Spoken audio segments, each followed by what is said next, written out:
প্রিয় ভিউয়ার্স, সবাইকে জানাই স্বাগতম। আজকে এক্সপ্লেন করব, মানে আলোচনা করব এপক্সি পেইন্ট নিয়ে। এপক্সি পেইন্টটা কিভাবে কাজ করতে হইব আর কিভাবে মিক্স করতে হইব। যখন আপনি কোনো একটা প্লান্টে কাজ করবেন, বড় একটা এরিয়াতে, তখন তো আর কোনো হিসাবের দরকার নাই। যেমন এটা হলো আমার এপক্সি পেইন্ট আর এইটা হলো হার্ডনার, দুটোটা একসাথে মিক্স করে ভালো করে মিক্স করে অ্যাপ্লাই করতে থাকবেন। যখন আপনার ছোট কাজ, যেমন আজকে আমাদের এই কাজটা ছোট, এখানে এই কাজটা ছোট, এখন আমাদের নিতে হবে এই হিসাব করে। যেমন আমার আইডিয়া করছে আমি এখানে আমার 3 কেজি কমপ্লিট হবে, 3 কেজি কমপ্লিট হয়, তাহলে আমার এখন 3 কেজি নিতে হবে। তো 3 কেজির সাথে আমি এই হার্ডনারটা কিভাবে কন্ট্রোল করব। যেমন এখানে আছে 16 কেজি, আর এইটা হলো 1 কেজি 800 গ্রাম।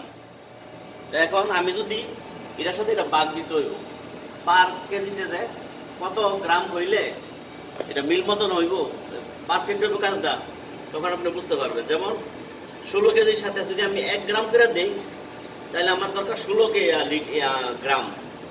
যেমন 1000 কেজি 1000 গ্রামে 1 কেজি। এখন আমি এই 1 কেজি 800 এটার সাথে বাদ করে দিলে 16-র সাথে 1 গ্রাম করে পরে, 1 গ্রামের কিছু বেশি। যেমন এখানে 16 কেজি, আর এন হলো আমি যদি 1 গ্রাম করে নিই এখান থেকে, তাহলে থাকবো আর অবশিষ্ট 2 গ্রাম। কারণ এখানে আছে 1 কেজি 800 গ্রাম, আর অবশিষ্ট 2 গ্রাম। 2 গ্রামের এটা ওই আপনার কাজ চলাকালীন হয়তো একটু দেখে দেবে। তখন আপনি গ্রামটা কিভাবে নির্ণয় করবেন, মানে মাপবেন, তখন আপনি যেমন পানির বোতলটা 500 গ্রামের, তো 500 গ্রামের মাঝামাঝি 250 গ্রাম, তাই না? তো আমি যদি 300 গ্রাম নিই, তাহলে অলমোস্ট এখানে এসে বলবো, তাই না? তখন আমি এটা কাটব।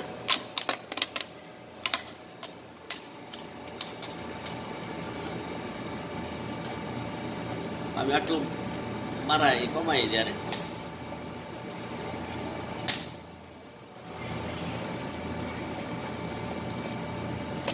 যেমন আমি এখানে 300 গ্রামের একটা মাপ নিছি, যেমন আমি 200 গ্রাম ফালাই দিছি 500 গ্রামের থেকে। এখন আমি এইলো আমার 3 কেজির বাকেট, আমি এটা পানি দামাই পাচ্ছি, এটা 3 কেজি। এখন আমি এটার মেঝে যেমন এখান থেকে আপনারা দেখতেছেন হ্যান্ড ওয়াশ করে